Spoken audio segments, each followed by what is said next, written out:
Саламатсызбы, дүйнө жана чөлкөмдөгү урунтуу жаңылыктар менен тааныштырып, Азаттыктын студиясында Айданбек Ахматуулу.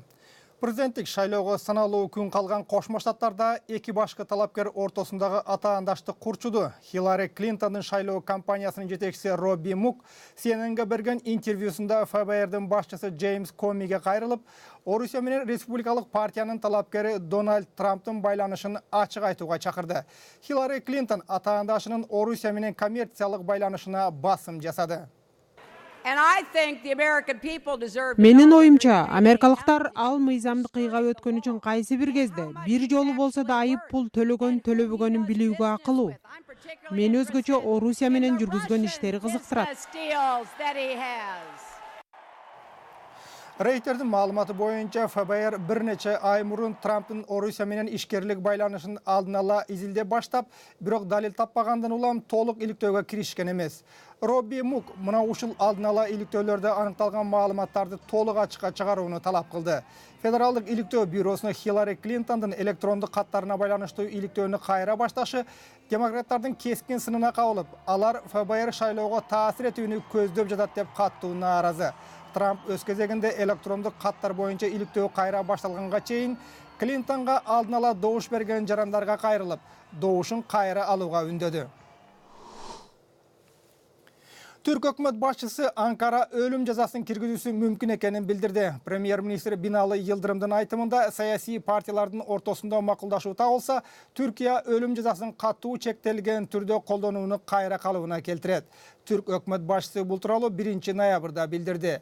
Түркиянын улуттук аракет партиясынын лидери, парламентте 52 депутаты бар Девлет Бахчели бийликтеги Адилеттүүлүк жана өнүктүрүү партиясы демилгелеп жаткан өлүм жазасын киргизүүнү колдоорун жарыялаган. Европа Биримдигине кирүү шартынын талабына ылайык Түркия 2004-жылы өлүм жазасын алып салган. 1984-жылдан бери Түркияда бир дагы адам өлүм жазасына тартылган эмес. Бирок быйылкы жылы 15-жылдагы төңкөрүш аракетинен кийин президент Реджеп Тайып Эрдоган өлүм жазасын киргизүүнү сунуштаган. Европа Биримдиги өз кезегинде андай чараны киргизүү Анкаранын Биримдикке кирүүсү боюнча сүйлөшүүлөрдүн токтоосуна алып келерин эскерткен.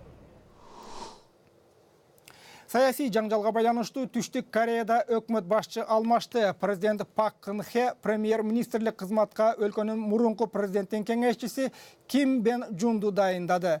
Өкмөт башчы менен кошо финансы министри дагы алмашты. Бул кызматка Им Жон Юн дайындалды. Президент Пак Кын Хе курбусу Чхве Чун Силдин мамлекеттик иштерге аралашуусуна байланыштуу өлкөдө саясий жаңжал тутанып, ал өкмөттүн алмашуусуна алып келди. Жаңы дайындалган финансы министри Им Жон Юн кырдаалды турукташтыруу үчүн аракет жасаарын билдирди. Өкмөт ичиндеги жана сыртындагы кырдаал финансылык кризисти билдирет. Экономикалык департамент жана мен баарыбыз биргеликте белгисиздикке каршы алдын ала чараларды кабыл алып, элдин турмушун турукташтырууга жана ишеним алууга баардык күчүбүздү жумшайбыз. Им Жон Юн макроэкономикалык саясатты жана Азиянын 4-чү экономикасын туруктуу кармоого убада берди.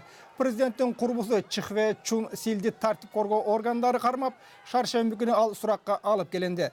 Түштүк Кореяда оппозициялык партиялар президент Пак Кын Хе көзү ачык аталган курбусу менен биргеликте мамлекеттик иштерди жүргүзүү менен мамлекет башчысы болууга татыктыс экендигин айкындады деп, анын кызматтан кетүүсүн талап кылган нааразылык акцияларды дагы өткөрдү. 18-жылда Алматыда куралдуу кол салуу боюнча айыпталган Руслан Кулекбаев өлүм жазасына өкүм кылынды. Алматы шаардык соту андай өкүмдү 2 ноябрда чыгарды. Кулекбаев 10 кишинин, анын ичинде 8 тартип коргоо кызматкеринин өлүмү боюнча айыпталды жана анын үй мүлкү да конфискацияланат. Ага теракт жасоо, 10 кишини өлтүрүү, 3 жарандын өмүрүнө кол салуу, курал, жардыргыч заттарды мыйзамсыз алып жүрүү жана сактоо, адамды мыйзамсыз эркинен ажыратуу боюнча айыптар коюлган.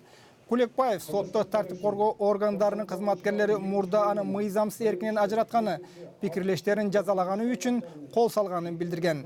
18-июлда Алматынын Алмалы райондук ички иштер башкармалыгы жана улуттук коопсуздук кызматынын департаментине кол салуу болуп, анда 10 киши өлгөн.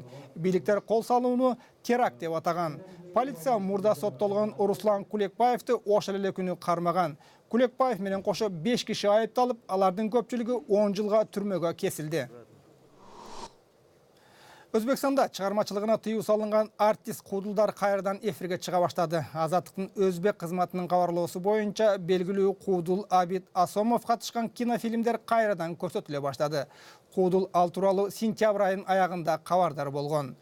10 жылдан көп мезгилден бери Өзбекстанда өнөр-поздугуна тыюу салынган Абид Асомов Орусияда жана дүйнөлүк сахналарда чыгып келаткан. Эмага өзбек театр жана телекөрсөтүүсү кайрадан эшигин ачаарын концерттерди уюштуруучу Равшанбек Омонов билдирген. Өзбекстанда Асомов менен кошо атактуу ырчы Шерали Жураев жана Юлдуз Усманованын чыгармачылыгына салынган тыюу алынып салынганы айтылууда. Өзбек коомчулугу Фарук Закиров, Шералы Жураев, Юлдуз Усманова, Абид Асомов, Феруза Жуманиязов, Атабек Мадрахимов жана Азада Нурсаидованын чыгармачылыгына эмне себептен тыюу салынганын убагында биле алган эмес. Мына ушул жана башка жаңылыктар биздин сайтта дагы бар. Дареге azatlyk.org. Ошондой эле биздин видеолорду бардык соц тармактардан, YouTube, Facebooktан көрсөңүз болот. Ал жактардан Кыргыз Азаттык күндалыгы же Азаттык медиа деген аталышта издеңиз. Саламатта туруңуз.